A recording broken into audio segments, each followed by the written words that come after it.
The air inside the CNN debate studio buzzed with a sharp intensity, as if the room itself sensed the clash that was about to unfold. Rows of overhead lights blazed down, casting a clean, almost surgical glow on the two figures seated at the center of the stage. The audience, a mix of journalists, political insiders, and ordinary citizens, sat perched on the edge of their seats, waiting for history to begin. On one side sat Alexandria Ocasio-Cortez, fiery and formidable. At just 36, she had become a household name. Her words, capable of igniting movements or sparking storms across social media.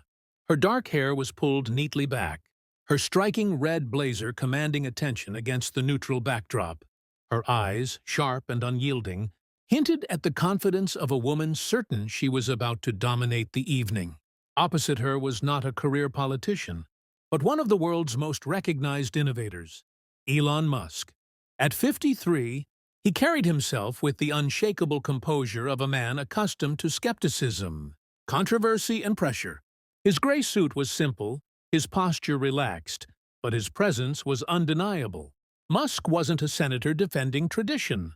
He was a billionaire entrepreneur defending vision, a BPZ man who had already changed industries from electric cars to space travel, and who now sat ready to defend his ideas on the future of America's energy.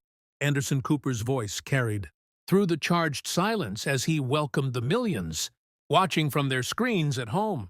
Tonight, we're here to debate one of the most pressing challenges of our time: how to balance energy independence with the urgent need for sustainable solutions. Congresswoman Ocasio-Cortez, Mr. Musk, thank you for being here. He turned first to AOC. You've been a vocal advocate for the Green New Deal, calling for a rapid transition to renewable energy. Critics argue your proposals are too costly, too disruptive. How do you respond? Leaning forward, AOC clasped her hands lightly on the table, her voice steady but laced with fire. Anderson, the real question isn't whether we can afford to move to clean energy. It's whether we can afford not to. Climate change is an existential threat. My plan is about jobs, about justice, and about securing the future for generations to come. The cost of inaction is far greater than the cost of bold action.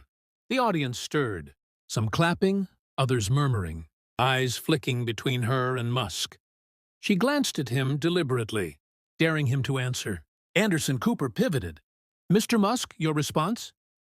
Musk leaned forward slightly, his hands folded with casual precision. His tone was calm, but his words carried the quiet weight of someone who'd lived inside the very industries now under scrutiny. Anderson, I agree the future must be sustainable. I've built companies to make that future happen. But transitions can't happen overnight. Energy isn't a debate. It's the foundation of people's lives. If you shut down oil and gas without a real bridge, you don't just disrupt industries, you put families at risk. We need solutions that are bold but also grounded in reality. The audience reacted, applause rippling through the crowd. It was clear. The battle lines were drawn. Passion versus pragmatism. Urgency versus caution. AOC's fire against Musk's focus. The debate began to sharpen, the rhythm settling into a duel of words that had the audience leaning forward in anticipation. AOC pressed her case with fiery determination. Senator Kennedy, she began, before quickly correcting herself with a smirk. Mr. Musk, with all due respect, that's the kind of thinking that's kept us stuck for decades. We can't keep delaying. Climate change isn't a theory. It's a crisis. Hurricanes, wildfires, floods, they're happening now. The Green New Deal isn't about handouts. It's a blueprint to save lives and build jobs. Musk's jaw tightened ever so slightly, his voice calm, but with a sharper edge than before. Congresswoman, I've heard a lot of blueprints. They always look good in speeches, but the question is whether they work when reality hits. You talk about retraining workers, but I've met men and women who've worked on oil rigs for 30 years. They don't want to sit in a coding boot camp or wait years for a promised green job. They want to know their lives aren't being pulled out from under them. Where does das Center to The crowd reacted instantly, applause rising from one side while murmurs rippled through the other. Musk's words had landed, connecting with the raw anxiety of workers fearing a future they couldn't see. AOC's smile thinned, her eyes flashing. "Mr. Musk, I'm not offering handouts. I'm offering opportunity. If we don't act now, those very workers you mentioned will see their jobs vanish anyway, as the world transitions without us. My plan brings them forward, not leaves them behind." Her conviction drew cheers from younger audience members. But Musk, unshaken, leaned into his microphone. "Anderson, here's the problem. Justice is a beautiful word, but it doesn't pay the rent. You can't heat your home with slogans. People need solutions that work today, not promises for tomorrow."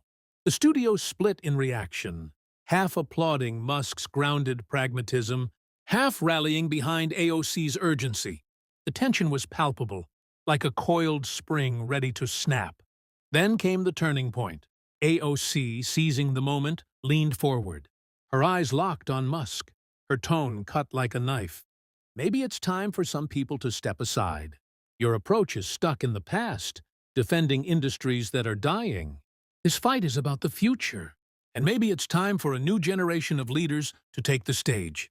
Gasps rippled through the studio. The jab wasn't just political, it was personal. And before Musk could respond, AOC leaned back with a smirk and delivered the line that would ignite the night. "Sit down, boy." The words landed like a thunderclap. The studio froze. Anderson Cooper's pen hovered midair.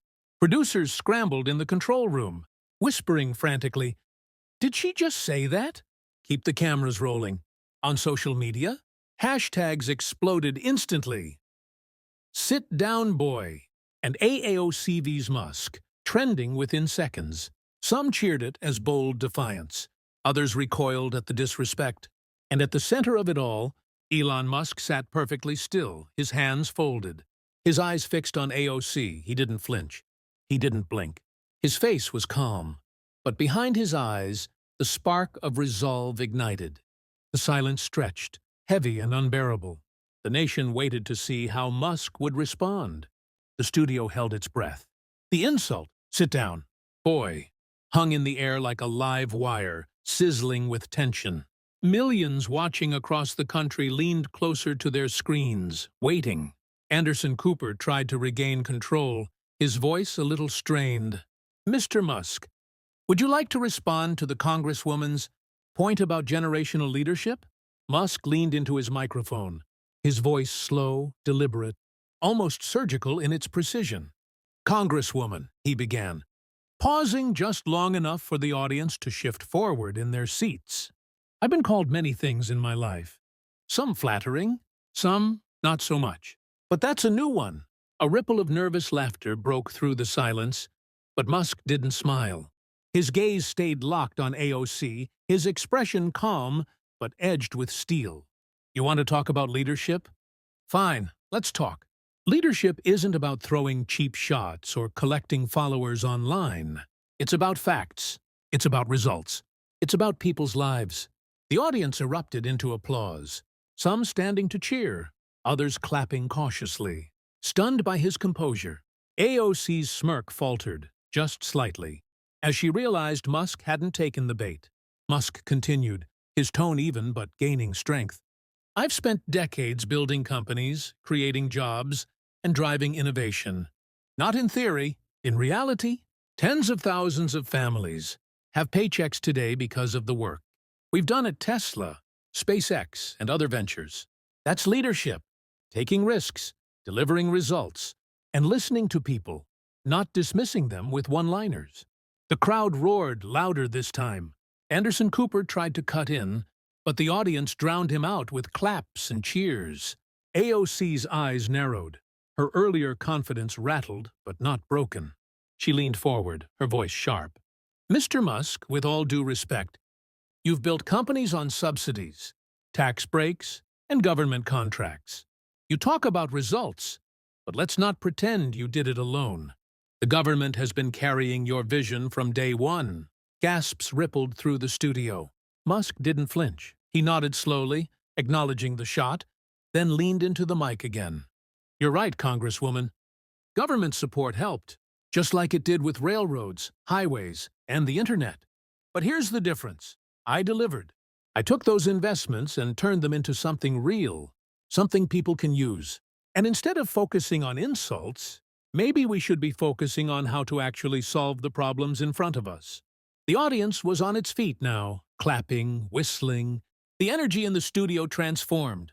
AOC shifted in her chair, clearly unsettled. Musk hadn't just absorbed her attack, he had flipped it back on her with precision. On social media, clips of the exchange exploded. Memes of AOC's "sit down, boy" line flooded feeds. But so did Musk's calm rebuttal. Commentators split instantly, some praising her defiance, others calling it a mistake. But everyone agreed. Musk had just changed the momentum of the night. Anderson Cooper finally raised his voice, trying to move the debate forward. All right, let's bring this back to policy. Mr. Musk, let's talk specifics about energy transition in states heavily reliant on oil and gas. What's your plan? Musk straightened in his chair, his calm demeanor returning as he prepared to shift from sparring to substance. The cameras zoomed in on Elon Musk as Anderson Cooper's question echoed through the studio. The insult had passed, the sting still lingering, but now the nation leaned in to hear what Musk would do with the moment he had reclaimed. He adjusted his microphone and began, his voice measured, deliberate, but carrying a quiet intensity that filled the room. Anderson, here's what a practical transition looks like. Right now, about 60% of America's energy comes from oil and gas. Renewables? Around 12%. That's not an opinion. That's math. You can't just flip a switch and expect the gap to vanish. By 2030, if we try, the only thing we'll achieve is bankrupting communities that depend on those industries. The audience reacted instantly, applause swelling, murmurs rippling. Musk leaned forward, his voice steady but stronger now. In Texas and Louisiana, I've spoken to welders, truck drivers, rig workers. These aren't billionaires or CEOs. These are people who wake up at 5 a.m., work 12-hour shifts, and provide for their families. You don't tell someone like that their job is obsolete without handing them a real, ready replacement. That's not leadership. That's cruelty dressed up as progress. The room erupted. Cheers, whistles, shouts of support. AOC sat upright, her expression tight, her jaw clenched. Musk pressed on, undeterred. Now I'm not anti-renewables. Far from it. Tesla built the largest battery storage systems in the world. SpaceX relies on clean energy for launches. I've invested billions in solar. But I know this. Transitions take time. They take bridges, not cliffs. You don't blow up the old house before the new one's even built. The line hit like a hammer. Applause thundered through the studio, social media lighting up with clips captioned, "Bridges, not cliffs." Anderson Cooper tried to interject, but Musk wasn't finished.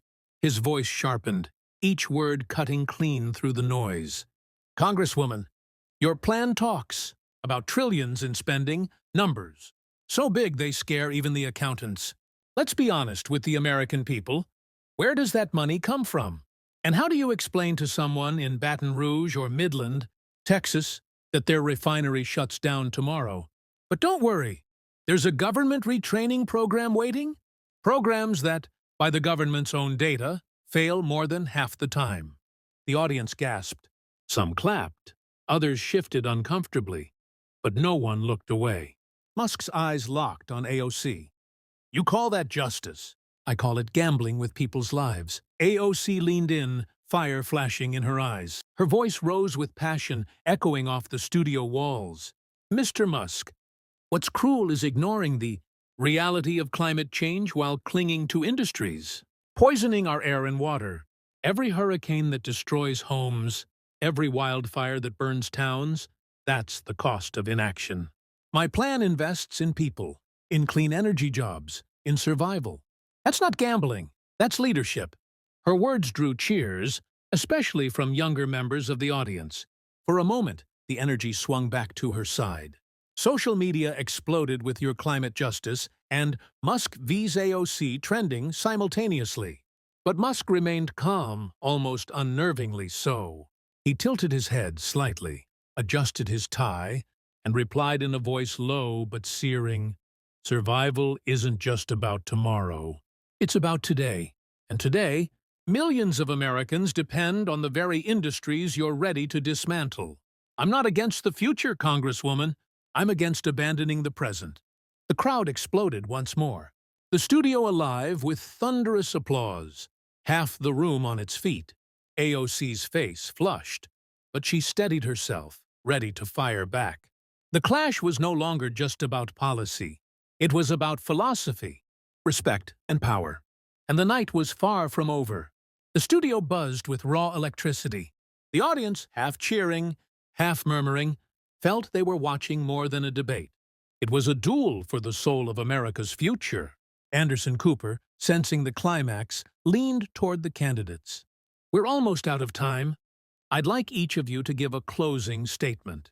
What is your vision for America's energy future, and for the generations who will inherit it?" He turned first to AOC. She inhaled deeply, her eyes sweeping the audience before fixing on the camera. "Anderson, tonight proves how urgent this fight is. Climate change isn't coming. It's here. Our communities are suffering. My vision is bold, yes, but it's necessary. Millions of clean energy jobs, rebuilt infrastructure, justice for the communities long ignored. We cannot cling to the past while the future demands action. I will not apologize for wanting a better tomorrow." The audience applauded, her supporters clapping hard, some rising to their feet. But the room remained split, her fire igniting some, her sweeping promises leaving others skeptical. Then came Musk's turn. He leaned forward, his hands folded, his gaze direct. His voice carried not just through the studio, but out to the millions watching across the nation. "Anderson, I agree. We need a better tomorrow. But we don't get there by tearing down what sustains us today. Energy isn't about ideology. It's about people, families, workers, the mother in Houston, wondering how she'll pay her bill. The welder in Louisiana worried if his job will still exist next year.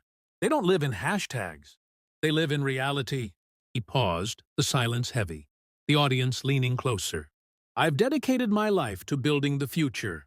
Electric cars, rockets, solar energy, batteries. I know what innovation can achieve. But I also know innovation takes time. And leadership is about balancing urgency with responsibility. We can lead the world in clean energy, but we must do it without leaving our people behind. That's not just progress, that's compassion."